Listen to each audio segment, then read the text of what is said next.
All right. What is happening, everyone? Welcome on into the Check Your Brain podcast. My name is Tony Mazur. Thank you for listening to this on Spotify or Apple Podcasts or other podcatchers out there.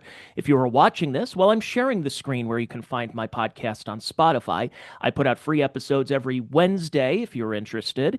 And if you want more from me, I have a Patreon where I do several more episodes per week. It's just $5, $3, $10, whatever tier you want. There is a free tier if you're interested, but I don't really put out a lot of free content on Patreon.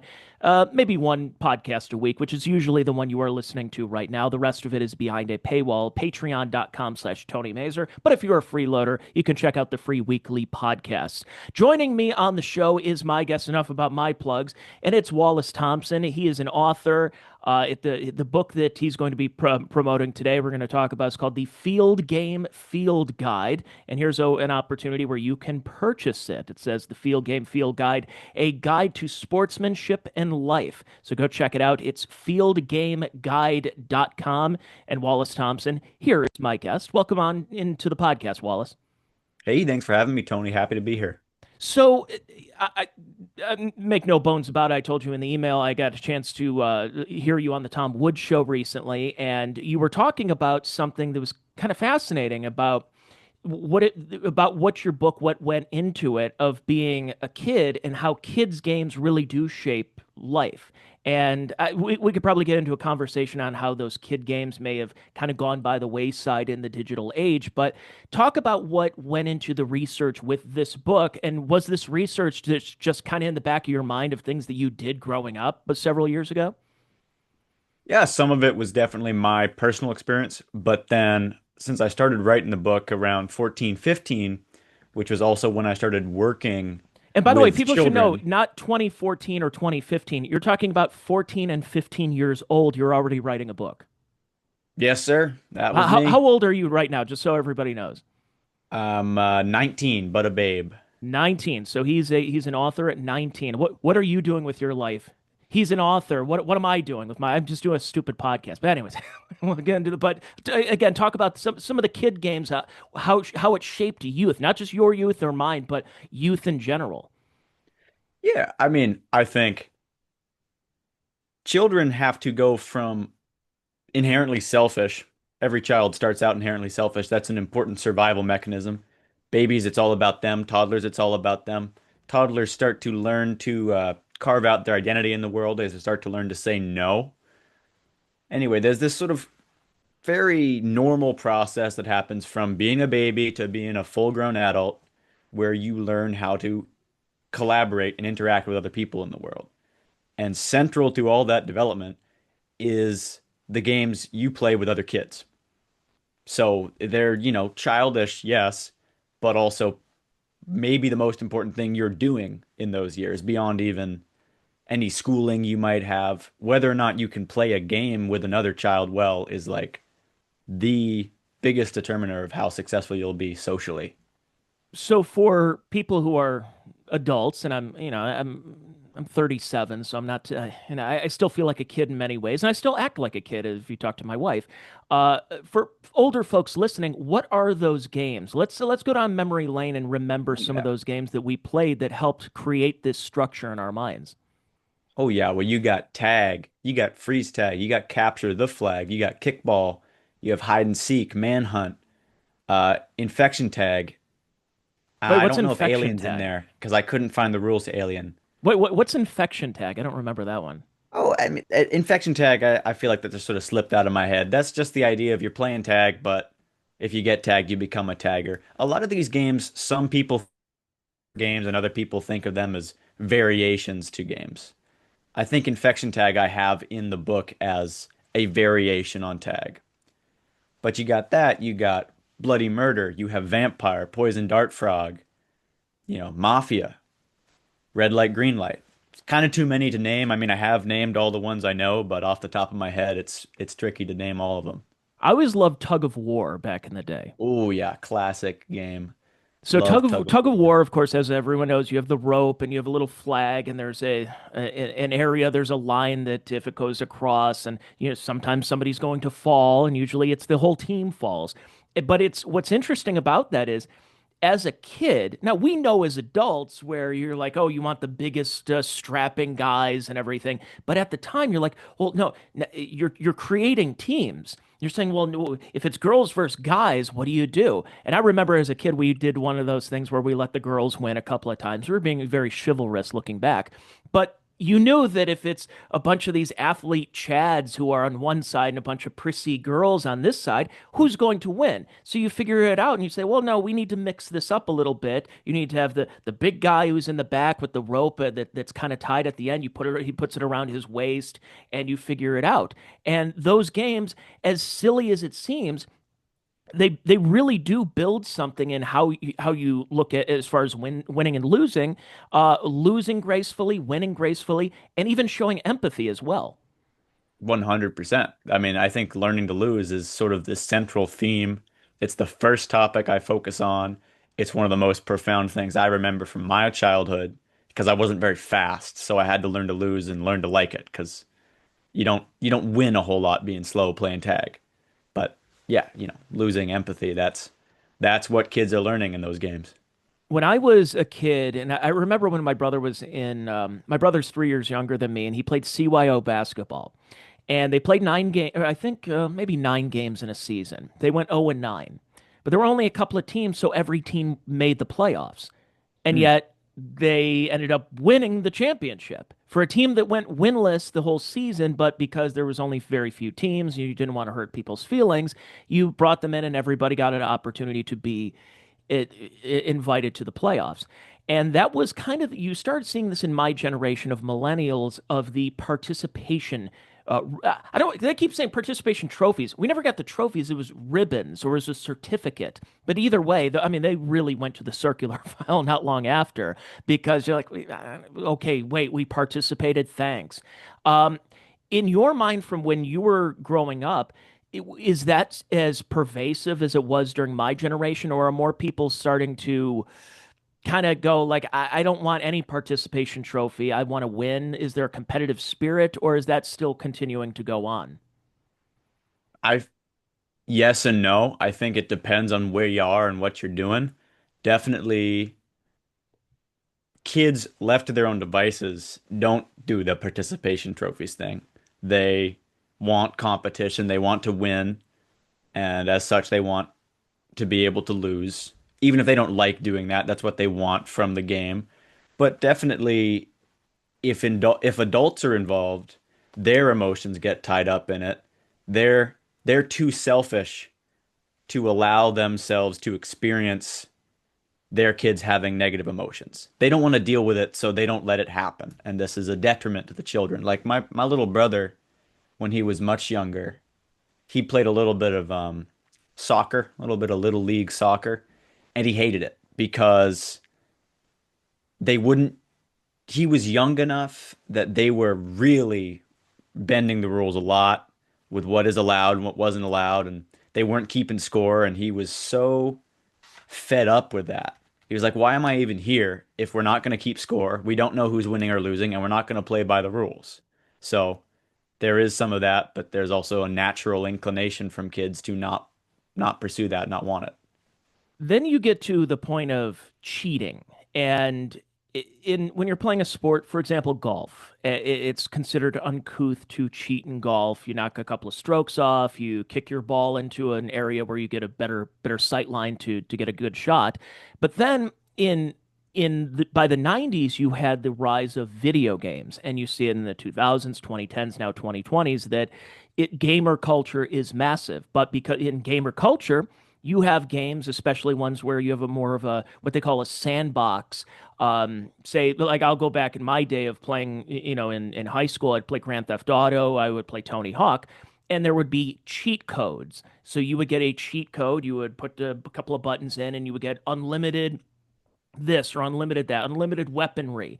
And it kind of goes to show how are you trying to win this? Or, like, what means? I mean, you're not going to win a trophy if you win this level or you win the game anymore. So why are you cheating? But people will still do it because it gives them that competitive advantage going forward. Is that just how do you feel when it comes to gamer culture? And is that frowned upon to do cheating and those things as like it was during my generation? Well, I mean, I think we're sort of talking about two different things. Cheating in a sandbox game, like activating cheats in Grand Theft Auto, which I've done, is super fun. You're just expanding the sandbox. If kids has access to I want to get the the Rhino tank. superpowers, huh? I want to get the Rhino tank. I'm gonna do my code so I can run over everything or Exactly, fly in right? water. If kids playing outside had access to superpowers, they would be flying around to have fun. So I don't consider that really cheating. It's called cheat codes because it's like a holdover from using a code to get developer console access in arcade games. But actually cheating in online games using hack clients to have aim lock or wall hacks, that's extremely frowned upon. It's just as much frowned upon as cheating in a field game, if not more, because some of these games um, end up in competitive tournaments for money. Then it's extremely frowned upon. It still happens. So yeah, cheating culture isn't like any different in the video game world. It's just more complex because you're not face to face with the person and they are cheating through the medium of the screen.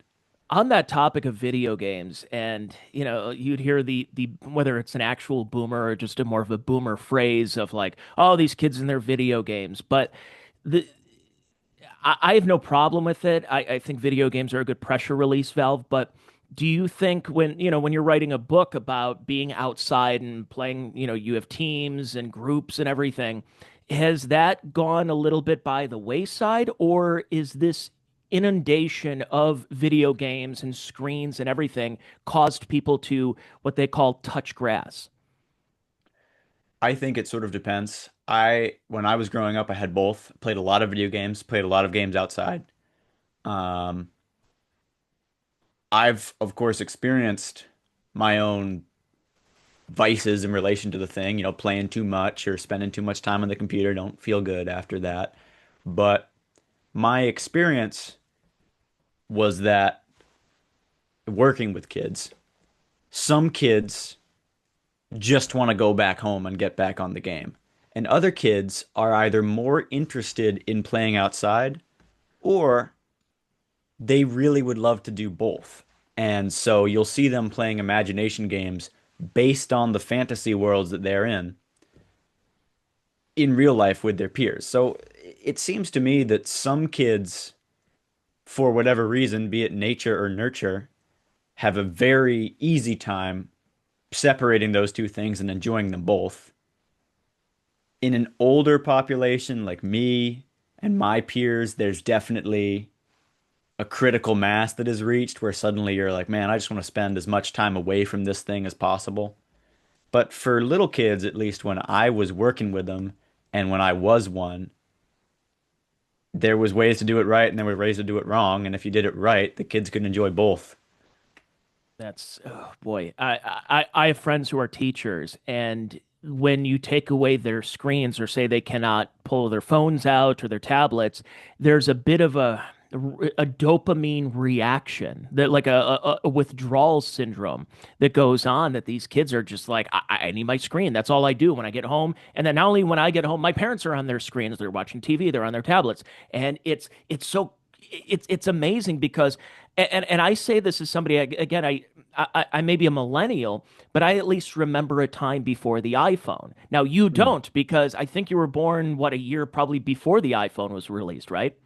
I was born in 2006. Yeah, so '07, it was summer of '07. I remember that I started in radio and when the iPhone was released, and it really was the game changer of all game changers because it really was it entered a new era of people had cell phones. People texted on their cell phones. They had a couple of games. Some by in the mid aughts were able to get internet on their phones, but it wasn't the way a smartphone or eventually a BlackBerry got as well. When the iPhone happened, it just seemed like we entered a new era. And I really do feel bad for people who did not get a chance to experience a time where you didn't have a phone on you at all times, where you told mom, "Hey, I'm going sled riding. I'll be back in 2 hours." And she either had to take you at your word for it. You couldn't say, "Hey, mom, sorry, I'm a little bit behind. I know I said I was going to be home in 2 hours. We're still here. We're just waiting on a ride to come back." No, your mom's going out to look for you.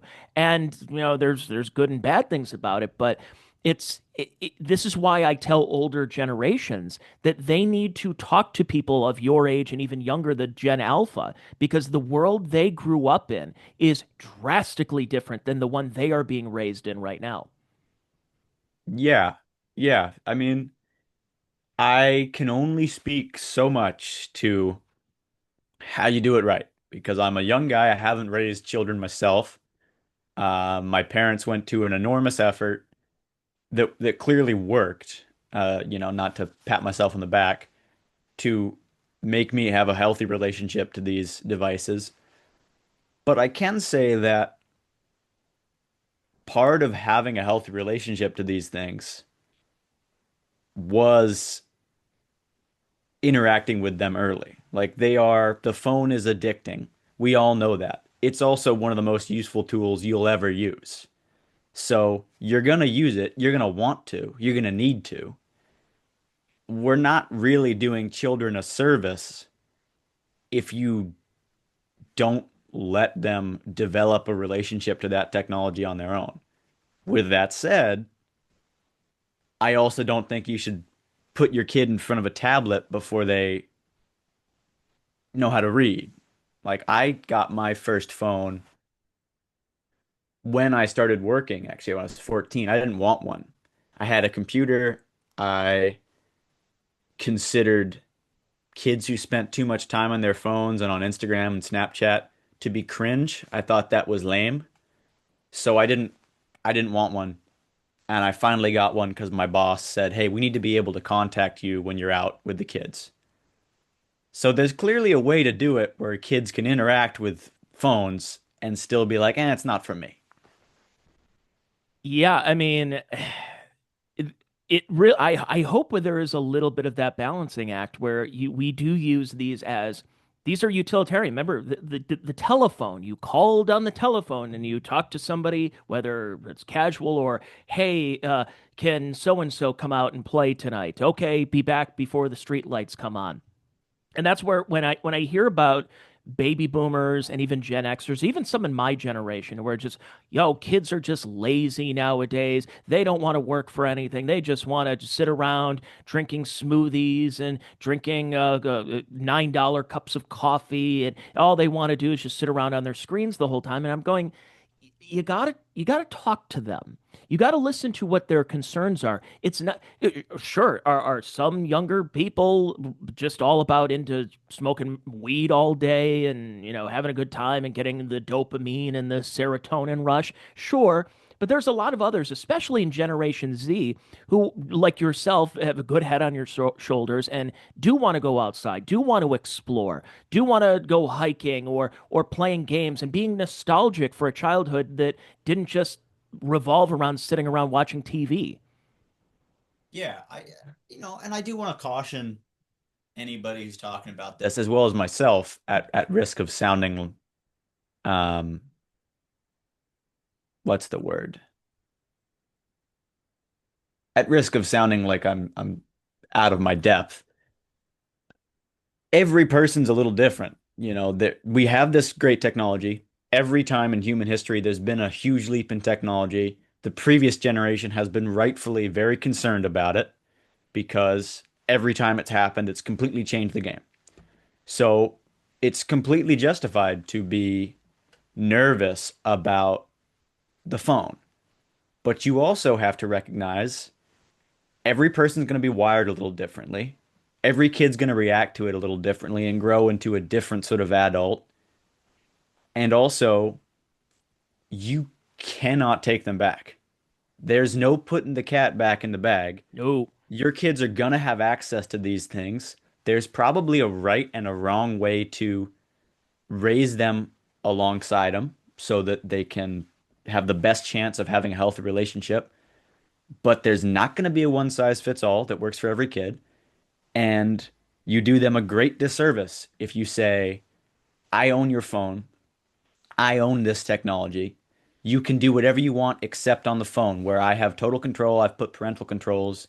You're just going to make your kids resentful, and then just like a 21-year-old who's never had a drop of alcohol, they're going to hit 18. They're going to have complete access to that phone, and they're going to lose themselves in it It's like because they that have Rumspringa no for the Amish. predefined. Yeah. What? It's like that Rumspringa with the Amish when they turn 18. They're like, "We'll give you a little bit of time. You want to go out and party and have a good, but we'll be here if you decide you want to come back." Yeah, you have to let them try these things. You do them a disservice by pretending you can keep it away from them forever.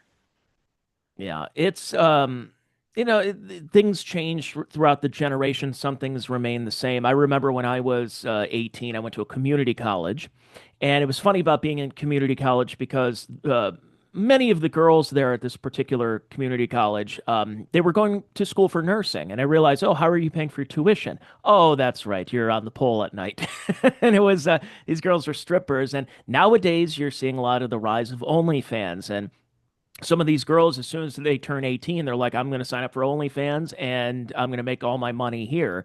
And then at the same time, you have guys, or there's guys who are Bitcoin bros. There are guys who are doing a lot of the sports betting, depending on what state they're in. And it's again, it's a different way of making money than previous generations did. But this is why I always say understand the concerns because even though some things change, there are some things that do remain the same, spanning the generation gaps. Of course. Of course.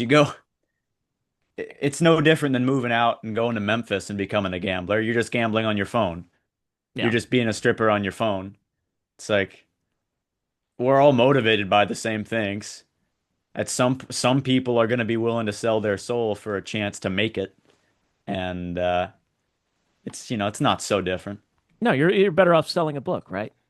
It's called the Well, Field yeah, I Game mean that's Field not Guide. exactly where all the money is, but it certainly doesn't sacrifice your integrity, I don't think. So I wanted to talk about something interesting. We talked about it a little bit off air, but with you being 19, doing the quick math here, I'm no mathematician, but that means you were in your mid-teens right around the time of COVID. Hmm. Now, I was 32. It's 2020, March 2020. I'm 3 months away from my wedding, and we've got the venue. I'm trying to figure out where I'm going for my bachelor party, and we got all these things that we're worried about what we're going to pay for. And then all of a sudden, on March 11th, boom, everything shuts down. And we can look back at this now by seeing all the inconsistencies and the doctors and the supposed experts and the politicians who got us into this situation. However, there was so much uncertainty at that time for those of us who were adults and planning things, but I couldn't imagine being you and being your age of being a 14, 15, 16, even 12-year-old of what life is like when you're told by your supposed moral betters that, hey, there's a disease out there. You're not allowed to go outside. How did you feel during that time? Did that harden you as a person? Did that make you more spiritual? Talk me through how you felt during that time and looking back on how you reacted during that time. Yeah, there's a lot of essays I'd like to write. There's so much about it that I'd love to go into detail on. There's there's not enough time in the day, but in terms of what it did to me, I think radicalized would be the apt word. Everybody's talking about who radicalized the kids. It's like, well, you radicalized the That's kids right. in either direction. And just to put some context as to where I was, I'm a big skier. I learned to ski when I was You're up in 12. Maine, right? Yeah, I grew up in Maine. I still live in Maine, and I love to ski. It's one of my favorite things to do. In March, I was skiing every Friday with my family and friends at a little local mountain. And one of my best friends had a grandmother who has a condo up at Sugarloaf. And that whole crowd was like, we're gonna all go ski Sugarloaf. And that was in early March. We took this great picture of all of us at the bottom of the mountain, and we don't know what we're doing. We're young. Most of us hardly know how to ski. And but we had all these great plans for what we were going to do in the summer and go skiing at this mountain. And it was going to be the biggest mountain any of us had ever been to. And then like that, everything was done. And then there was, I mean, one of the most concerning things about it is there was such an obvious rift between the true believers and the skeptics. Suddenly, there was 60% of my friends would not leave their house. The idea of bringing a bunch of people on a ski trip was out of the question. Government says it's dangerous. And then there was like me and my family and my best friend who were, even my best friend was more less skeptical. He was like, well, surely the powers that be have a good reason for doing all this. He was sort of basing his level of concern on the severity of the response. And I was very lucky in this. It's easy to be a skeptic if you were already a skeptic. It's very hard if you weren't. We I call was it being fortunate enough being to be red pilled. raised. Yeah, I was fortunate enough to already be red pilled. I was raised in a household that was extremely liberty minded. I already openly despised the government. So when the government told me to do something, I did the exact opposite. And that wasn't like a moral virtue. That's just how I was, and I happened to be on the right side of history out of sheer luck. But the next 2 years were just, yeah, I had a good time. Despite it all, I had a good time. But so much of my life would be different, and I will never quite forgive them for what they took from me. You Yeah. know, most of the friends I had become close with, any any romantic prospects I had with some of the women I knew, well, they're stuck in their house, and we now clearly have a different value structure too. It's like if I was interested in that girl, but now my little 14-year-old brain, it's like she would sell me out to the feds if she could, It's and the Anne Frank I no situation. longer trust her. Yeah. So I would assume since then you've probably become a pretty good skier, right? I would I'm so hesitant to call myself a good skier, but I have skied consistently every year, and I do love it. I would consider myself more of a reckless skier than a good one. I get in the trees and the double blacks and the terrain park, but it's not like I'm excellent at it. But I here, just but happen to make it down the hill. But what's interesting about that is you're doing something for yourself. It's not like you're competing. It's not like you're going to be in the Winter Olympics in a couple of months. You're doing so because you enjoy it. And during COVID, when all the sports leagues shut down, what my story and people of my Patreon have heard it, but I I was red pilled myself long before that too. And I realized where we were going with this. So it was March 11th, 2020. I am in Los Angeles, California. I am walking into an LA Kings Ottawa Senators game. My coworkers, I was out there on a business trip, and my coworkers were at the Walt Disney Studios. And I had laid out that I was going to a concert after the hockey game and heading over to the Comedy Store in West Hollywood. So as I'm walking into the Staples, so I think it's the Crypto Coliseum or whatever, but it was the Staples Center at the time. And my coworker calls me and says, "Do you think it's a good idea to go to a sporting event and a concert and stuff?" And I said, having known about authoritarian and totalitarian dictatorships in my day, yes, I'm going out with a bang right now. So I did all of that knowing that the world, kind of like with the iPhone, the world that we knew yesterday was going to change a lot. And since then, of course, that was the last night of NHL, NBA shut down because a couple of players were touching the microphones and getting people sick.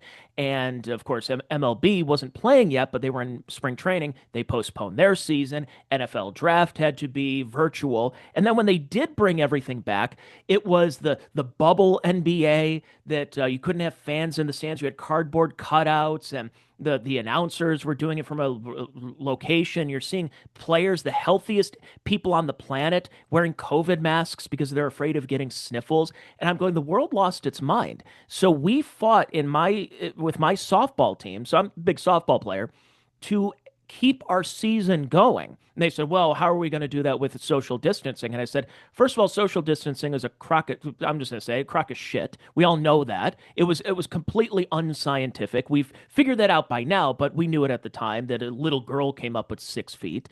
And but we played because he said I'm in left field right now.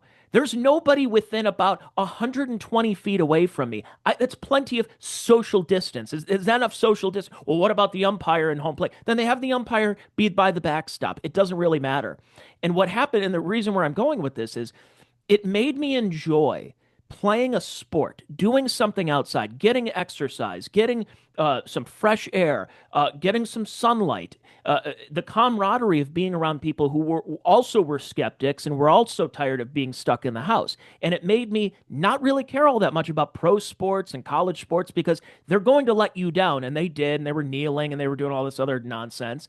And it made me really appreciate those games. And it's funny talking to you about having with your childhood and your book about these childhood games, and then you ended up becoming a skier, which again, you want to talk about social distancing. It's just you going down a slope. So why can't you do that? And it makes you appreciate those little things a little bit more in life. So I think if there's anything I took from the COVID era, it was the positive was that people will let you down, but if you find a way to appreciate the beauty, the natural beauty, sometimes a little artificial beauty, but the beauty that's around you, it really will make you feel better and it'll pay dividends in the long run.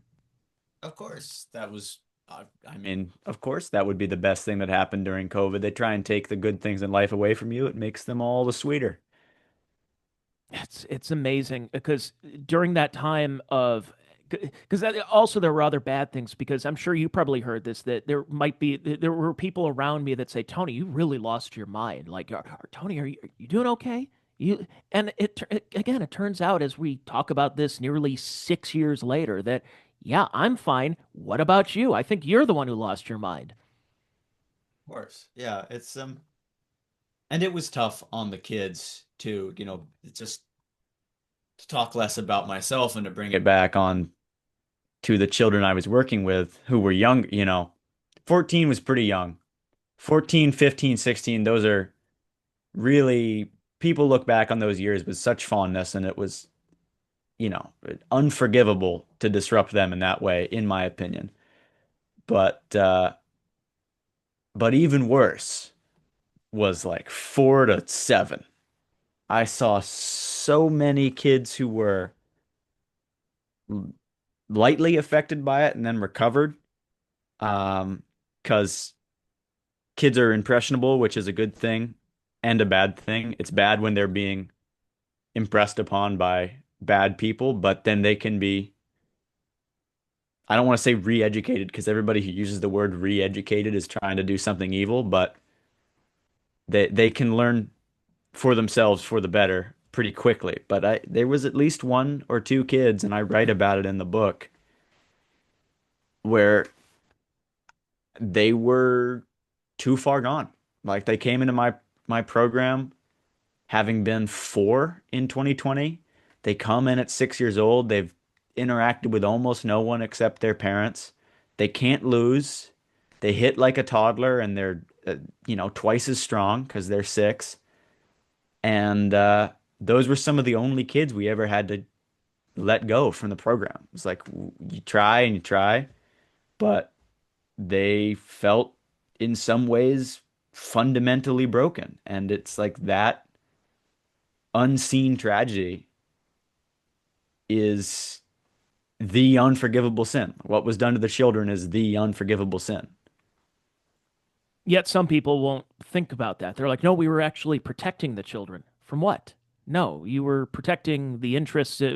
First of all, it was the second time there was a huge wealth transfer, and you're Yeah. protecting the interests of, these businesses, and you're protecting baby boomers who used to be the ones who were of a generation that said, no, you need to protect the kids. The kids are the most vulnerable. And then all of a sudden we decided, no, you got to protect great grandma. You can't have your prom, you can't have your senior baseball season, you can't have this, you can't have that because the sniffles are out there, and grandma might get the cold for a couple of days. And again, here's the thing: I'm sensible enough to not. My grandma was alive at the time; she's since passed away. I was sensible enough not to go over and see her. I could talk to her. I texted with her. My grandma's technologically advanced enough to text and email, but I knew not to go over and hug my grandmother. I'm not stupid, but the thing is that what they did with the kids, and as you said, you're working with these kids in a program. These kids are so impressionable.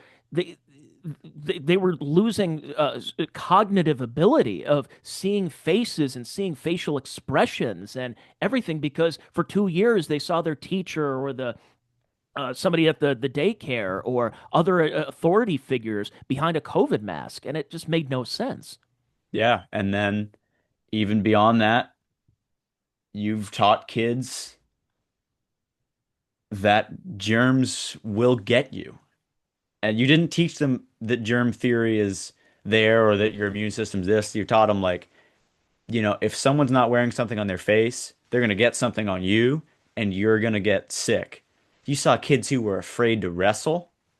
Saw kids who were afraid to go into buildings without a mask on. But just to, to go back, because I was trying to get at exactly what you said, and I'm glad you brought it up because I would have forgotten. It's everybody was for the kids are the most valuable asset until it was COVID time. And then suddenly, even people who openly admitted this would be catastrophic to children. And I know this because I've had people comment on clips of me talking about this stuff, saying like, "Oh, well, my grandma was emotionally her immune system was compromised, so we had to lock down, me and my son." And I'm like, "Okay, I first of all don't know any of these people's specific story, so you shouldn't presume. But also, if you're not supposed to be willing to sacrifice children for the elders. Any good grandmother is going to say, "No, don't do that. Sacrifice me." And it's not that dramatic, but you, you can't simultaneously recognize that what you were doing was catastrophic to children's development and say it's worth it because grandma might get a cold. Yeah, it was just so silly.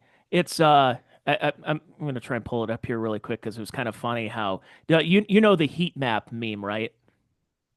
Yeah, although, and I know the heat map meme and I understand the connotation that goes with it, but I don't actually know what study they're citing. Uh, I think it came out like earlier this year. I don't remember, but basically what they said was that heat map was that people who are, because I hate using conservative and liberal because I think those terms have been real weaponized and Yeah. bastardized over time. But the people who tend to be more conservative care more about the inner circle of family, whereas liberals care more about something like space rocks, where they care more about the, immigrants in third world countries as opposed to their uncle who they're not going to talk to at Thanksgiving. And it's one of Hmm. those things where it was really strange where you were seeing how people's mindsets shifted because of what they consume in propaganda. Now, I I got to say another blessing for me, and I'm sure that's like this with you, the the COVID time, not just the lockdowns, but then when they reopened the mask mandates and then the vax mandates as well, which is another story too, is that I actually got a lot closer with my family. Not that I wasn't close before, but I got even closer because we were all pretty like-minded. We all pretty had an idea of what was going on in this society. And now, they want to pretend that era didn't exist. And when it's written in the history books, it was a minor inconvenience for a little bit, and we had to do it. And thank God for Dr. Fauci. Now let's rewrite the history books if you work at McGraw Hill or one of these places. And it it is one thing that it showed us the power of family. And I know I've heard you talk on other shows and stuff about how strong, how close knit your family is. Yeah, yeah, we were very close knit, and there's so much to be gained from a tragedy like that. It's just that many people saw the tragedy from the completely incorrect perspective, and that makes me worried about when they try it again. I worry When? about Yeah, the not kids. if, it's when. Yeah, it's when they're gonna try it again. They pushed. It was an extremely successful trial balloon, and the the running gag with conspiracy theorists is that conspiracy theorists are just right 10 years before everybody else. It's like it's gonna happen again, and I fear how the children who were raised to think that that was a normal response will react as full-grown adults. That concerns me.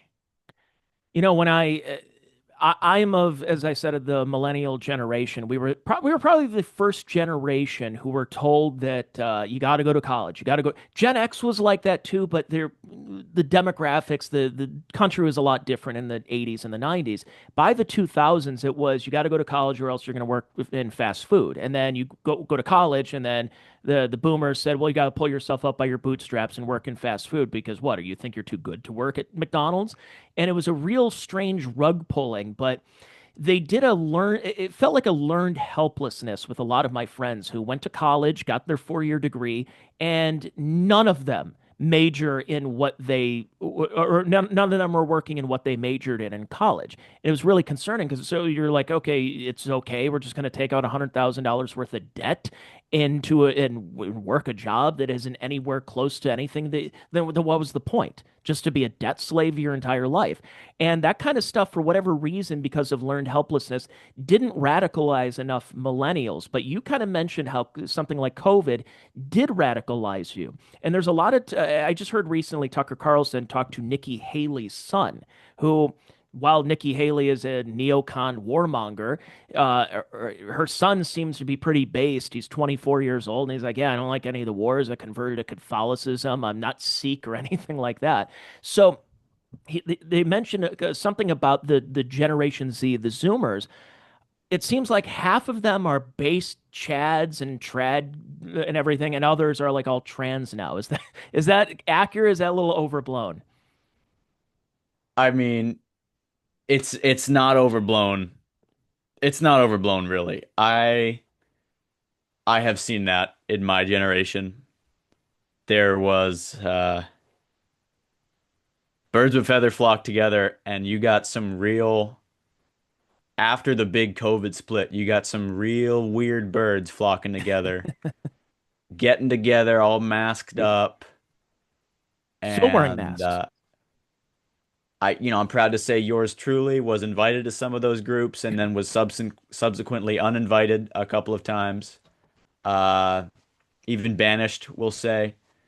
But even, just because and this is a super important conversation, I do want to keep talking about it, but I also, before we perhaps move on to the different topic, if we do, I want to talk about how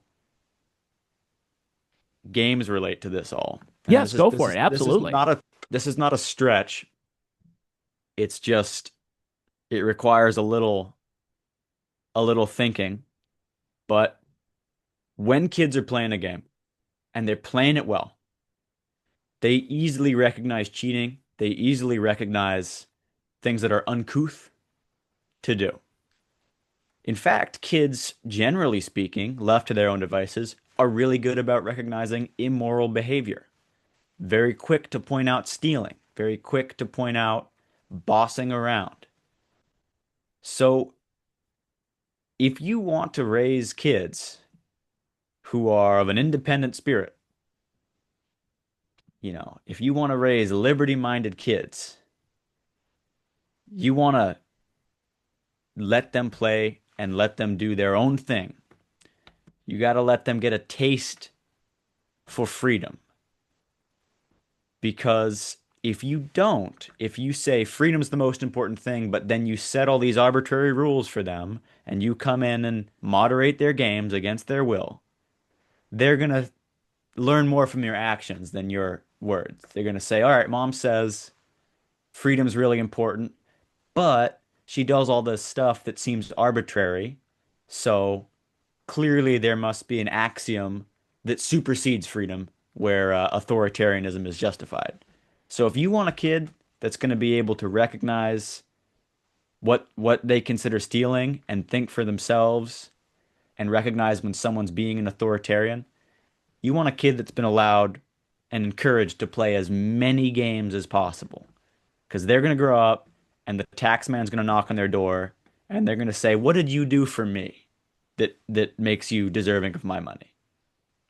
Wow, it's a great point. It's truly it's incredible when you think about that, putting it into that perspective, because if we're living in a time where it seems like a lot of people are programmed, they're blue pilled, they're bleep bloop, whatever you just fill their heads with, and what your parents, what your family did is allow you to think for yourself. And yeah, we'll all have differences with our parents, and whether it's political, social, you just don't understand the kids, but there is a little bit of that cohesiveness as a family that you get together and say, this is what our sense of values are. That we can disagree on a couple of things or whatever, I'm a Yankees fan, but no, I'm a Red Sox fan. You could do all that, but it's that sense of values and that foundation that you're to be raised with. And then when you go from there and you allow somebody to feel that way, I think it's absolutely well, I mean, it would be detrimental if you didn't allow that. Yeah, it's like if you want your kids, first of all, go Phillies. That's the best baseball team on earth. But Are they keeping Kyle Schwarber? I don't know. I'm one of those guys who my uncles say the Phillies are the best teams on earth, and so they're the best team on earth, but I don't follow it too closely. Yeah. I'm By the time this with all that episode talk comes of out, we'll see what independence, I'm a happens. mindless drone for the Phillies. Go Phils. There But you go. um, if you want your kids to have their own opinions, because kids are gonna reflect the opinions of the parents. So if you want them to eventually have their own opinions that they can be sure are theirs and not just them copying their parents, you have to raise them with a foundation of independent thought because they're going to copy you and they're going to get older and they're going to be saying the things you say to their friends. But if they've been raised to understand that their independent thought and their independence is important, when it comes time, they're going to reevaluate their opinions compared to their parents. But if you raise them instead that there's a status quo and there's a big man in the sky, not like a god, but more like the government who knows everything and there's a consensus opinion.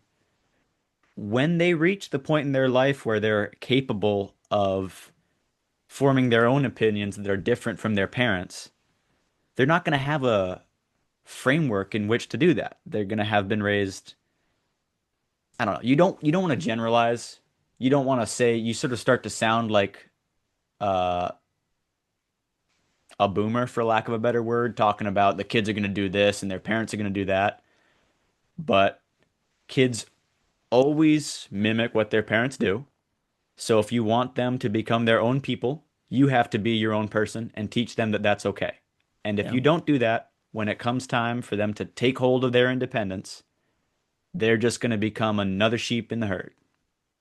So it's kind of interesting in the digital age. I remember as a teenager, I was raised. I listened to a lot of music, but I was raised on AM talk radio, and we listened to a lot of Rush Limbaugh growing up, and a lot of local radio. I remember my mom would listen to Dr. Laura, and then Glenn Beck came around in the 2000s. But when I was growing up, I didn't have the options with, well, there was no such thing as a podcast, and you were only basically forced if you were someone who was a right of center that you're like, I guess I'm watching Hannity tonight, or I guess I'm watching Bill O'Reilly tonight, or I guess I'm listening to Mark Levin or Dennis Prager on the radio. Nowadays, you have all these different options, and it seems, at least on the right, the Con Inc., the conservative Inc. Media sphere is really it hit a bubble. The bubble burst, and now you're seeing a bad response. Well, a big, I shouldn't say a bad response, a big response to it. So, with your generation, with people around your age, what are your guys' thoughts? Are a lot of you listening to Nick Fuentes? I would assume you guys are really not about the more neocon Ben Shapiro types anymore, right? Yeah, generally no. Nick Fuentes strikes me as just my impression of Nick Fuentes is that he's charismatic, but really just inflammatory for the sake of being inflammatory. We Like used to call at those best, shock jocks back in the day. yeah, at best he's a shock jock, and at worst he might actually be a real racist. And I don't know, it's like for me, characters like Nick Fuentes getting popular are on the whole a good thing because it means it's possible. It's sort of the growing pains of a society that's moving away from authoritarian control of the media. It's And like and we've you let the had free this, market decide. yeah, and when you've had authoritarian controls on the media, like we've had, either explicitly or without us knowing for so long, there's going to be the pendulum is going to swing way too far the other direction for a little bit. But as long as that's allowed to happen, eventually it's going to run out of momentum and we're going to be able to hear everybody's voices. So I think the existence of Nick Fuentes strikes me as a very good thing, really. Yeah, like so how is your generation consuming news? Like do a lot of people find TikTok? Do you scroll through Facebook? I remember when I worked in the talk radio and we would interview younger people for interns and they would say, "Well, where do you go for news?" And my boss, his idea is, do you go to the New York Times or the USA Today or the Post or this or that? And most of them just said, I just scroll through Twitter. I just scroll through TikTok. Or at the time, I think it was, I don't remember what it was, if TikTok even existed. But w the way to break news, the way to aggregate and find news is drastically different. So where does someone around your age go to find news? I feel like it's sort of a multiple step process for a lot of people. They're scrolling Instagram for or Twitter for pleasure, and then they see something that interests them. And if it really interests them, they start talking about it with people in real life, and they end up doing further research using the internet. I feel like the process, my impression of yesteryear's process is that New York Times says this, that's what happened. Nowadays, it's like people are media literate enough to know that what you see on Instagram or Twitter is probably clickbait. But if it's interesting to them, they might dig further into it and find out if it's real or to what extent it's real or what it means. And I mean, surprisingly, people do a lot of word of mouth stuff these days. Like what I've seen from my coworkers and friends is that despite all the information on the internet, people are most likely to look into stuff and engage on topics that their friends or other people in their real life have brought up. So it feels sort of like we're coming full circle where the media, especially with the rise of AI, Mm. where things are quickly becoming indistinguishable or nearly indistinguishable at a glance from reality. We're circling back around until eventually we'll get to a point where nobody trusts anything they see on the internet, and everybody's going to shows in person and talking to people in person and not believing everything they read or see or hear, It's which fascinating. strikes me as a good thing. Yeah, because what you were saying about back in the day that if the New York Times said it, then it had to be the truth. It was the paper of record. Except at the time, there were people that would say, I think even my grandfather said that Walter Cronkite is a communist, and the CNN when it came around was the communist or the Clinton News Network. And but if you said that, you were considered a kook. all the way up until I would say 2020 was about the time when if you question Dr. Fauci, how dare you? But then now that we know a little bit more information, it's like, well, if I can't trust Dr. Fauci, I probably can't trust anybody. So yeah, it Mhm. is an interesting cyclical effect. And you mentioned AI. Is that a concern for you, is as far as different jobs and what and job prospects and what that has, or are you okay with embracing that when it comes about and normalizes? I'm concerned because it's a new thing, and you would be a fool to not be a little apprehensive to something new. But there's no stopping it. And every time there's been a new technology, there have been people who were afraid of it and said it was going to take all the jobs. And every time something new comes around, the people of yesteryear say this is going to take all the jobs and we're going to be out of jobs. And then people say, well, that didn't happen with the last technology. And the old heads say, well, this one's different. Every time that's the exact conversation that happens. So when I hear people talk about how AI is really, truly different this time because it replaces minds and not muscle, I'm like, well, is it really, truly different? Because this is the same conversation we've been having for 200 years. So generally speaking, I'm optimistic. I maybe as a point of faith, I just trust it's all going to work out one way or another. Yeah. That's yeah, as you said with the steam engine and the automobile, it's like, well, it's going to put the horse and buggy. Well, yeah, then the horses had to get another job then at that Yeah. point.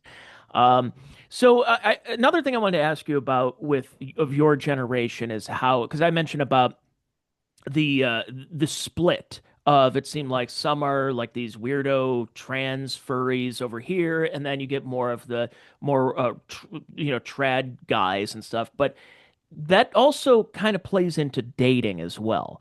And I don't envy people in their teens and 20s when they're on the dating market because of A, the normalization of apps, and B, the fact that I just saw a study the other day that said that it's now to the point for the first time, like maybe ever, that 12th graders, 12th grade boys are wanting to get married more than a 12th grade girl does.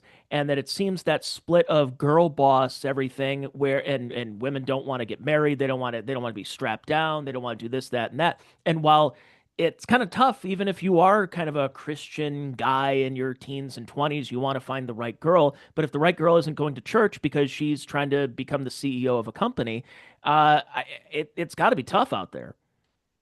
Yeah, I don't want to speak too much on it because I am a bachelor, but that is a concern of mine, and I have also definitely observed that within my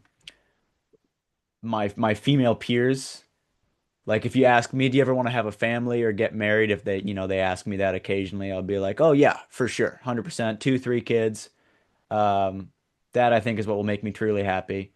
And even anecdotally, I do see some of that where unexpectedly young women seem less likely to want that old school simple life. But also, I don't know. I'm optimistic because if you are the kind of guy who is skeptical of the apps, as I am, and you want to meet a real person out in the world who shares your values but isn't a carbon copy of you in the same echo chamber you are, well, you're not going to meet the ladies who are on the apps, but that's not the people you're going for. You're going No. to eventually bump into somebody who's just like you, and I don't I like I'm optimistic about my prospects. I definitely think it's not what it used to be in terms of how easy it is, but hard times create strong men. Like there's no other way to it. You're not going to fall back on the apps for help. It's only going to get worse there. So I'm optimistic. I'm my thing is that the amount of birth control that women are put on from basically the time they're 13 and using the excuse that oh it's going to clear up my acne, and then women are on birth control for 20 something years, and then they get off of it and realize that it was actually masking a lot of problems like PCOS and other real problems, and you're seeing kind of that fallout in my generation of women. I know several, I'm not naming names, but I know several women who are turning 40 who haven't had a boyfriend in a decade. They've used the apps, they've gotten laid, but no one's really around there. No one has the lasting power. You're not going to bring them home to mom. You're not going to make it Facebook official. So it's just you're kind of screwing around. And all of a sudden, you woke up, you're 40, and your eggs are drying up, and you were told by mainstream media. You were told by all these people, especially in your echo chamber of feminists, that said, no, you don't need a man. A man needs or a woman needs a man like a fish needs a bicycle, that old phrase, and other things where in our modern culture, it's like, well, no, being a housewife is a literal prison, and you're more than just making food and babies for your family. And I think a lot of people a lot of women, basically almost an entire generation of women, because I know very few women my age who have actually had kids, which is shocking. It, I'm I want to be white pilled about that. I want to feel good about it. I'm not seeing it. I'm seeing the birth rates collapse, and then women that do find this out, that realize that they're not Carrie Bradshaw. They're not this idea of moving to New York City and becoming a writer at a magazine. Those days are just it's depressing. Who First of all, who wants to live in a city anymore, anyways? And I think a lot of women around my age are finally getting hip to it, that they were lied to. Not only lied to just about going to college and being six figures in debt, but lied to about what life is, and life's happiness. Is happiness having a family and having some kind of foundation, having a loving husband, or is happiness, being on the apps and saying like, here for a hookup, all that kind of stuff. And I'm this is why I'm hopeful Gen Z tries to turn the tides a little bit, but I don't know. It just seems like a lot of these younger girls in their 20s and teens seem to be very, very liberal. If the studies saying that like a third of them have decided to become some type of LGBTQ. Yeah, but and I give credence to that, and there is concern, but also, the types of women that are not doing that are also the types that are least likely to respond to some pollster. Yeah, that's And true. That is great. Great point. I do, I'm not blindly optimistic. I do have my concerns, especially with like the COVID vaccines, right?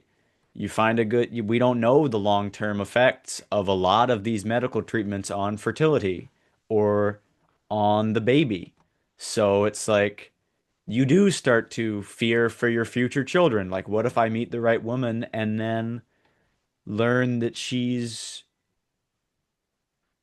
only going to produce bad children, or because she's been lied to and medically castrated? Like that is the big fear, is that there are women out there who have been lied to and already without knowing ruined their future prospects for children, and that's just as scary for men as it is for women. So in that regard, I do have my concerns, but again, still propelled by something akin to faith. I just feel like it's gonna work out. I'm hey, your youthful exuberance actually gives me hope. It gives me a white pill here that as I have been saying it for a while, I think the kids are going to be all right. I think from the boomers to the millennials, we swung the pendulum so far since the 1960s of degeneracy and looking the other way on pattern recognition about things. And I think the pendulum needs to swing back. Now, how far does it swing back? Does it go all the way, or do we just kind of try to right some wrongs that we've created in the society for the last 60 years, or really last 80 years, if you want to go back that far?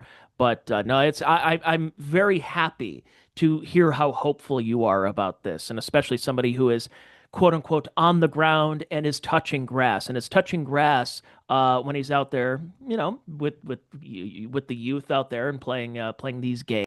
And he's compiled them into the book that we've been talking a little bit about, the Field Game Field Guide by Wallace Thompson. And but before I let you go, Wallace, and I really appreciate you being on.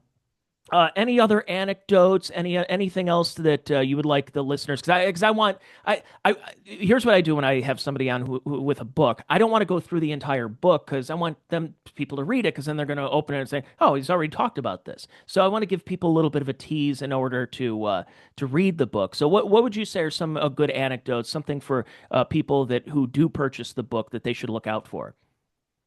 Well, couple things. One, on the website, you can get a free PDF of the first chapter.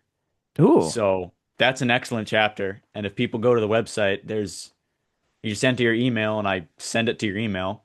There's no spam or nothing. So that's a great no obligation way to see if it might be something you're interested in. There's also, I talk a lot in the book about something I call the greater game. And the greater game, I like to clarify on the air here. I don't, if this could be considered on the air, but one of the big inspirations for this book was the writings of Jordan Peterson. I read Okay. those when I was like 14, and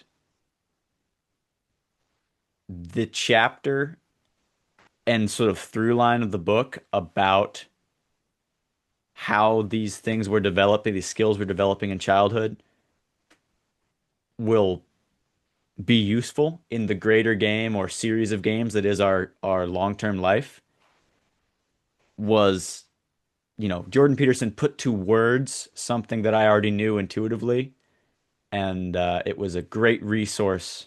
He was a great resource in writing this book. So just want to say that publicly that he The was clean great. was it the clean your room thing? 12 Rules for Life was a very influential book for me. I think the chapter you'll find in that book that is most similar to the chapters in this book, and you know, I only took inspiration. Nothing's derivative in this book. It is an original work. It was inspired by some of his great writings. He has a book about leaving the kids alone when they are playing. Don't mess with children when they are skateboarding, is I think what he labels it, but that that's the most straightforward example of his work having an influence on my work.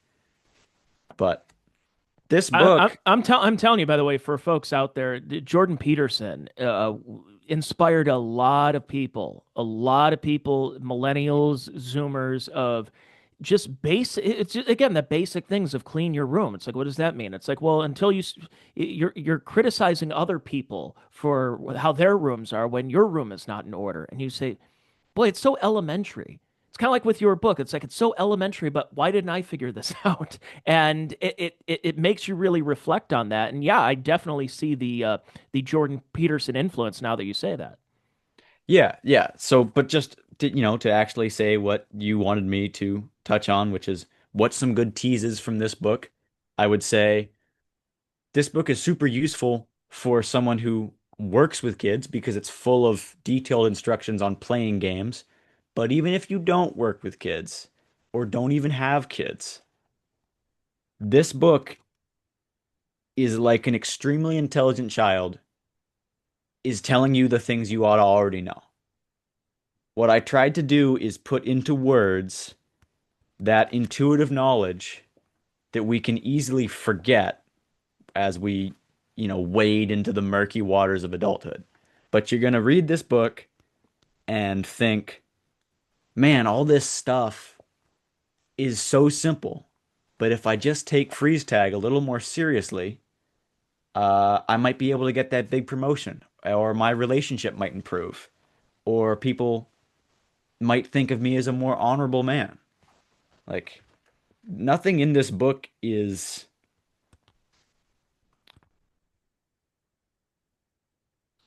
I don't know what the word is, but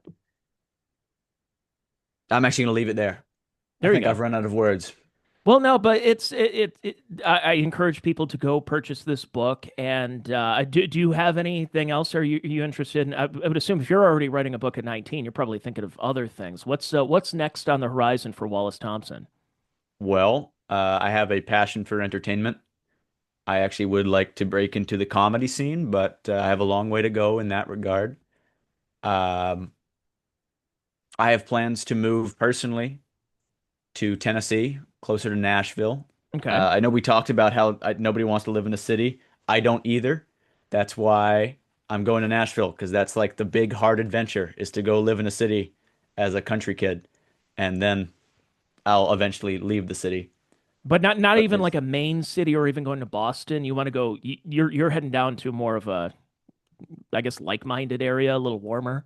well, there's some of that. There's some value differences I sense in Nashville, but also it's like if you grow up, I grew up in the country in Maine, so where's the next big adventure for me? Well, it's probably in the city somewhere southern.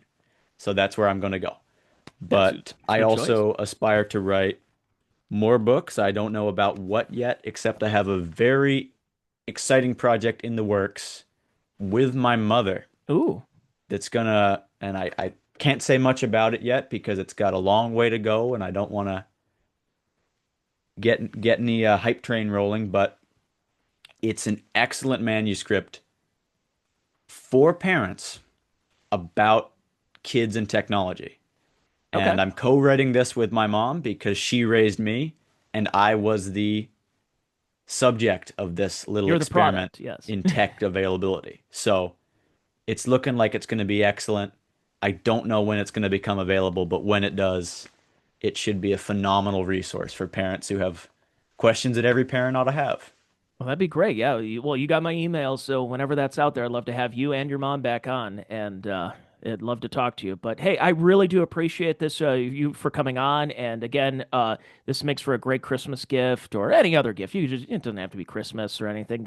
Go check this out. It's the Field Game Field Guide by Wallace Thompson. Go purchase it right now. And yeah, and just this is me saying this, not even to you. This is to the audience. He's obviously a bright individual. If you've been listening all this time, and you definitely have a great future, a future that I wish I had a head on my shoulders like that, the way you do at 19. And it's a true testament. And tell, by the way, I know you probably do this.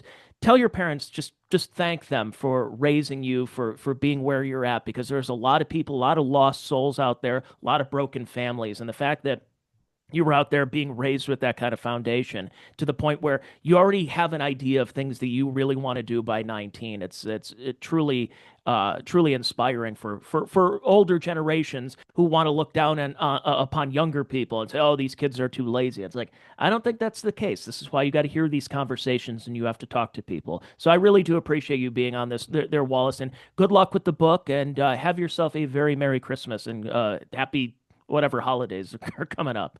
Thank you so much, Tony. Thank you. And thank you, folks, for listening to this. And thank you for watching this over on Rumble and YouTube. I'll be back with you with another episode of the Check Your Brain podcast next Wednesday. That's on the free platforms, the podcatchers. The rest of it you're going to have to pay for on Patreon at patreon.com/Tony Mazur. Thank you. And yeah, once again, I'll be back with you next week on the Check Your Brain podcast. Bye now.